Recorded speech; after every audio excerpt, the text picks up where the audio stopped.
Join us now. Thank you. Roger Ferguson, former vice chair and a CNBC contributor. And Roger, I knew you'd be smiling, and I did not have a picture. I wish I would have had a monitor when that was coming out, because you would have been going, here, they're not taking me, otherwise you can't. You would have been going. That's what, did you do that? Did you do that? This is exactly your biggest concern and your reason for being hesitant about cuts and everything else. You have been stubbornly in the camp that inflation is not laid to rest yet. And these were not good numbers, if that's what you were hoping for. Well, I was hoping for better numbers because I want inflation to be laid to rest. But you like to be right. But you like to be right, and you, once again, you weren't doing that. I didn't see you on the monitor, but I think you were like. No, yeah. I was not doing that, Joe. I was weeping a little tear coming down my eye here, because I think we really need to. No, very seriously, we need to get inflation under control. And it unfortunately is not happening. Now, I'd also say the labor market looks a little stronger, which is a good thing. The retail sales, in some ways, we should be happy. It's good to know that our consumers are still hanging in there. So, the market sometimes says good news is bad news. Let's also recognize the good news that the economy is not falling off. And the challenging news still remains that inflation's higher than it should be. So the Fed needs to be on its game and needs to be awake, and I think it will be. On its game means don't do anything. And maybe the last cut was not necessarily the.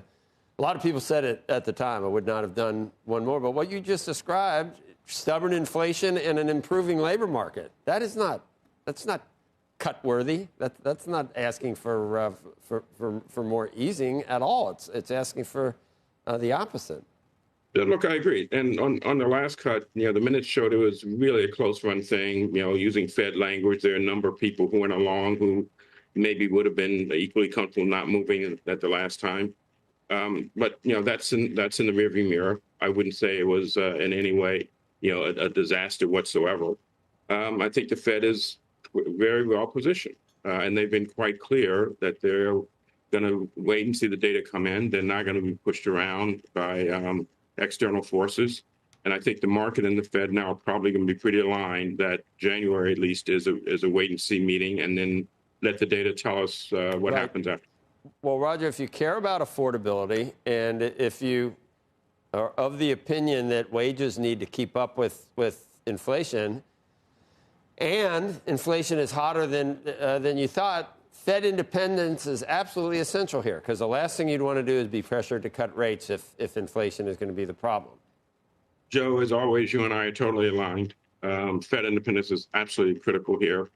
It is, on the table, so to speak. It was on the table at the Supreme Court next week, a week after the Lisa Cook hearings and opinions, hopefully thereafter, that validate Fed independence. And then obviously we see some of the more recent things that have happened over the last week or so vis-a-vis this criminal investigation. So, the world, the market is abuzz. I'd say even the world is abuzz around questions of Fed independence. We saw central bankers from around the world sending in a letter of support for Chair Powell. So this is a very important issue that has to be taken quite seriously. The Fed was not always independent. There was a pretty tough fight at the end of the Second World War around 1951 to create Fed independence, and we should not take it for granted. And so I think that's going to continue, unfortunately, to be an important topic until we get this behind us. Hey, Roger, do you think this helps strengthen the hand potentially of a Kevin Warsh over a Kevin Hassett? And the only reason I ask is, given this question of independence and the possibility that there are folks in the Senate and others that could try to hold up a potential Fed nominee, and this issue of independence will be the central question, whether the president will actually be better off picking somebody who is not considered as much an insider with him. So I think you're right. Kevin Hassett was certainly a front runner. One of the reasons he was a front runner was a perception that the president was going to put a great deal of weight on what we can describe as loyalty. And now the notion of being independent has become much more important, and maybe the pendulum, as you point out, will swing to one of the other candidates. And so we will wait and see. But I think a couple of the senators, including Republican senators, have made a similar kind of comment that they aren't going to be comfortable until this is behind us, And I think that all, as you point out, sort of suggests, the one who can most honestly say, I've got a long record of independence may well be the one that comes across the finish line first through the whole process.